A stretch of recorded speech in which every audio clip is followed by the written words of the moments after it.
આને શું કહેવાય? બોલો નામ બોલો. દળિયા. દળિયા કેટલા છે આપણી જોડે? 10.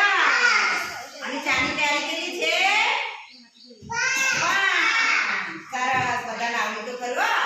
ચલો હવે બીજું કરીએ આપણી જોડે. આપણી જોડે કેટલા ડબ્બા છે?